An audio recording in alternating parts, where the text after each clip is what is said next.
नमस्कार साथियों, आपका अपना आईटीआई यूट्यूब चैनल पर आप सभी लोगों का हार्दिक स्वागत है। आज के वीडियो का थंबनेल सभी साथियों ने चेक कर लिया होगा। जो आज का हमारा वीडियो रहने वाला है वह यूपी स्कॉलरशिप 2025-26 की आज की एक बड़ी अपडेट है, जो कि सभी छात्रों के लिए, सभी कोर्सों के लिए बहुत ही महत्वपूर्ण रहने वाली है। हम आपको इस वीडियो में बताएंगे।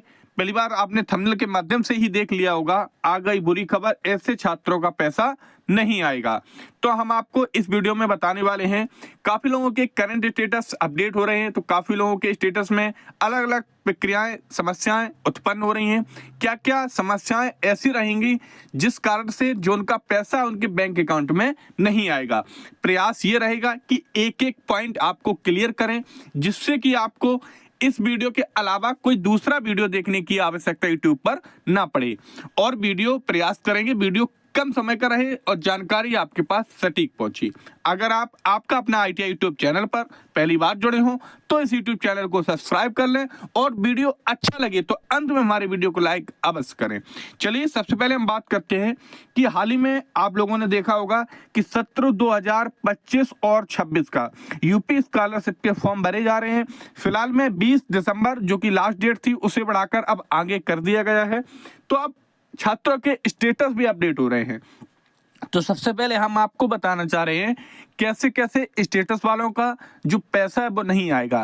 पहले नंबर पर हम आपको बात करते हैं कि ऐसे स्टूडेंट जिनके आधार में मोबाइल नंबर नहीं लगा होगा, ऐसे छात्रों का पैसा नहीं आएगा। दूसरे नंबर पर ऐसे छात्र जिनके बैंक अकाउंट में एनपीसीआई एक्टिवेट नहीं होगी, उनका पैसा नहीं आएगा। और तीसरे नंबर पर ऐसे छात्र जिनके बैंक अकाउंट में जो आधार डीबीटी सर्विस होती है, डायरेक्ट बेनिफिशियरी ट्रांसफर होता है, अगर वो उनके बैंक अकाउंट में एक्टिवेट नहीं है तो उनका पैसा उनके बैंक अकाउंट में नहीं आएगा। अब जो हम आपको ये समस्याएं बता रहे हैं, ये समस्याएं कक्षा 9 से लेकर और जहां तक आपकी BA, BSc, LLB, BTC, DElEd वगैरह जितनी भी आपकी उच्च कक्षाएं हैं, सभी कक्षाओं पर ये आपका जो वीडियो है वो वैलिड रहने वाला है। क्योंकि अकाउंट वेरिफिकेशन कक्षा 9 का भी होता है और अकाउंट वेरिफिकेशन डीएलएड, बीटीसी वालों का भी होता है। क्योंकि एक ही पोर्टल है, एक ही पोर्टल से स्कॉलर फॉर्म भरे जाते हैं, एक ही पोर्टल से स्टेटस चेक किए जाते हैं, और एक ही पोर्टल से जो आपका पैसे का धनांतरण होता है वो एक ही पोर्टल से किया जाता है। सबसे आसान भाषा में हम आपको बताना चाह रहे हैं कि सभी कैटेगरी हो, हम ये बात नहीं कर रहे कि इसमें केवल हम जनरल की बात कर रहे हैं।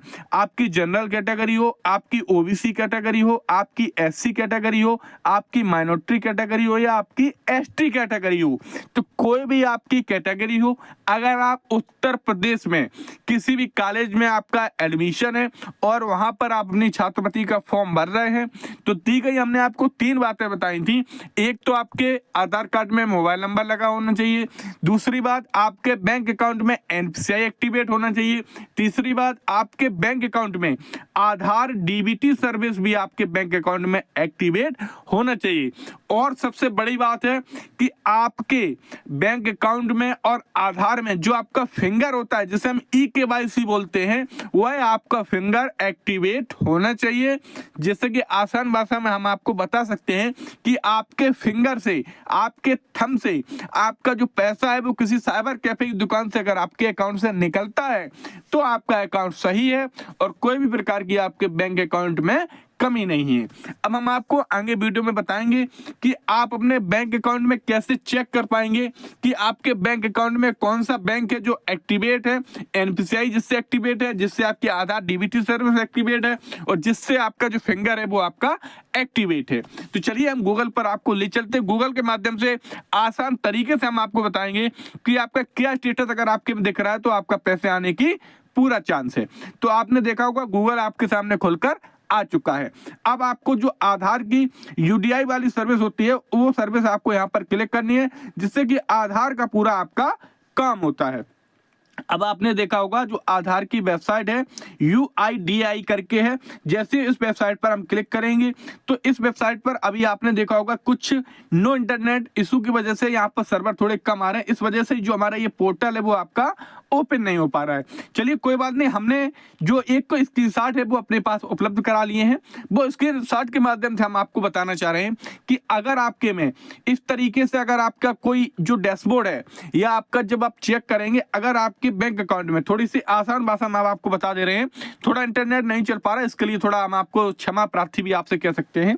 सबसे पहले आपको क्या करना है, UDI वाली आपको साइट पे जाना है।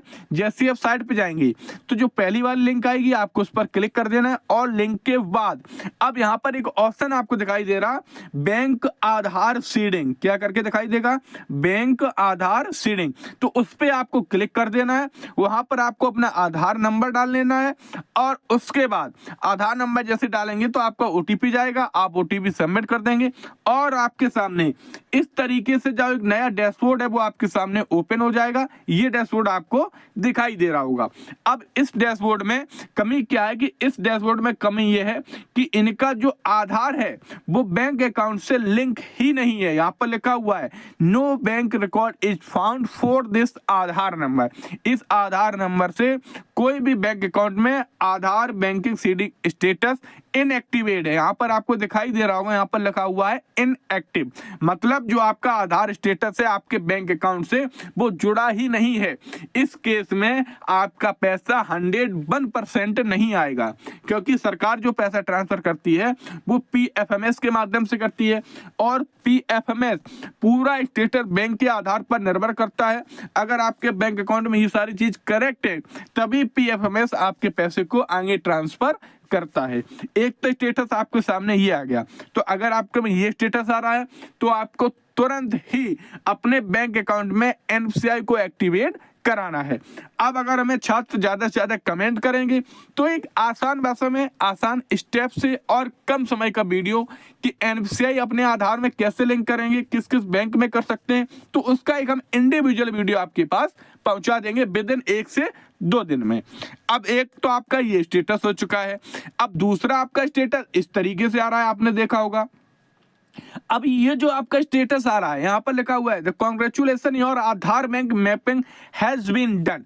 अगर आपके में ये स्टेटस अगर आपके में आ रहा है, जब आप अपना आधार बैंक सीडिंग स्टेटस चेक करते हैं, अगर आपके में आपका आधार नंबर, आपकी बैंक का नाम और बैंक सीडिंग स्टेटस में अगर आपके ये लिख के आ रहा है एक्टिवेट, तो आपको परेशान नहीं होना है। और यहाँ पर आपने लास्ट बार कब अपडेट किया था वो डेट भी यहाँ पर आपको देखने को मिल जाएगी। केवल हमने एक स्क्रीनशॉट लिया था आपको समझाने के लिए, आपकी जो डेट होगी वो अपडेटेड डेट होगी, वही आपको दिखाई देगी। अगर आपके में इस तरीके से स्टेटस है तो आपको निश्चिंत हो रहा है, आपको परेशान नहीं होना है, क्योंकि आपके बैंक अकाउंट में जो आधार सीडिंग स्टेटस है वो आपका क्लियर है, क्योंकि यहाँ पर एक्टिवेट दिखाई दे रहा है, किस बैंक अकाउंट में एक्टिवेट है वो भी आपको दिखाई दे रहा है। अब कभी कभार क्या होता है कि जो आधार बैंक स्टेटस होता है वो अपने आप इनेबल हो जाता है और छात्र को पता ही नहीं चलता है। छात्र पता करते हैं कि सर हमने अभी 1 महीने पहले तो किया था, लेकिन क्या होता है कभी कभार बैंक के सर्वर डाउन होते हैं या कोई सर्वर इशू होता है या कोई टेक्निकल इशू होता है, तो इस कारण से जो उन्होंने आधार बैंक सीडिंग किया है अपने बैंक अकाउंट से वो अपने आप इनएक्टिवेट भी हो जाता है। जैसे कि आपके बैंक अकाउंट में अगर आपने KYC नहीं की है तो काफी समय बाद जो आपका अकाउंट होता है वो डीएक्टिवेट हो जाता है, फिर दोबारा से आपको बैंक में जाकर आपने KYC करवानी होती है, तब आपका जो बैंक अकाउंट होता है वो रनिंग पोजीशन में आ जाता है।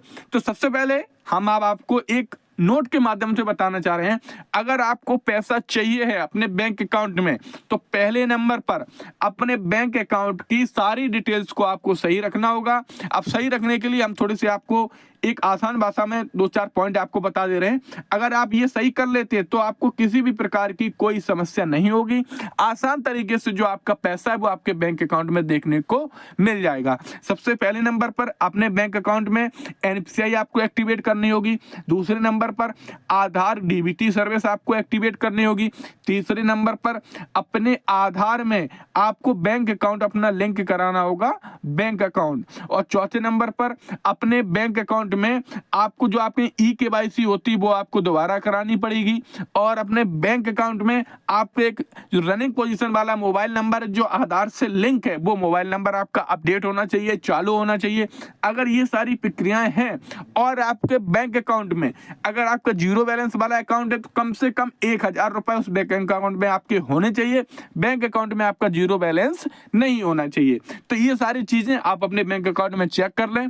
और काफी छात्र हमारे ऐसे भी होते हैं जिनका यूपी स्कॉलरशिप 1 लाख आता है या 80,000 आता है या 50,000 आता है, तो वो अपने लिमिट को चेक कर लें उनके बैंक अकाउंट में कितनी लिमिट है कि लिमिट की काफी बार समस्याएं हो जाती है जिस कारण से जो उनका पैसा आया हुआ होता है वो वापस चला जाता है। तो ये सारी बातें आप अगर सही कर लेंगे, अपने बैंक अकाउंट को एक्टिवेट कर लेंगे, तो आपको आने वाले समय में किसी भी प्रकार की कोई समस्या बैंक अकाउंट से रिलेटेड नहीं होगी और आसान समय में जल्दी ही आपका जो पैसा है वो आपके बैंक अकाउंट में देखने को मिल जाएगा। तो सभी छात्रों को जो जानकारी हमने बताई है, जानकारी आपको अच्छी जरूर लगी होगी और जानकारी अच्छी लगी है तो हमारी वीडियो को लाइक कर दें।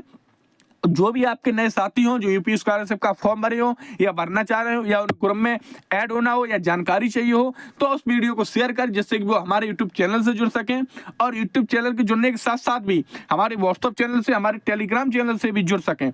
वहां पर आपको एक छोटी सी बड़ी अपडेट भी यूपी स्कॉलरशिप की सबसे पहले आपका अपना ITI यूट्यूब चैनल के माध्यम से, हमारे व्हाट्सएप ग्रुप के माध्यम से, हमारे टेलीग्राम ग्रुप के माध्यम से आपके पास सबसे पहले सूचना हम पहुंचा सके। तो सभी साथियों का एक बार पुनः आपका अपना ITI यूट्यूब चैनल पर जुड़ने के लिए बहुत बहुत धन्यवाद। और अभी तक आपने इस वीडियो को लाइक नहीं किया, लाइक तभी करें जब आपको वीडियो अच्छा लगे और वीडियो में कोई कमी लगे या आपका कोई क्वेश्चन छूट रहा हो तो आप हमें कमेंट करें, विद इन सेकंड में आपके पास उस कमेंट का जवाब पहुंच जाएगा। तो एक बार पुनः सभी साथियों का आपका अपना ITI यूट्यूब चैनल पर जुड़ने के लिए बहुत बहुत धन्यवाद।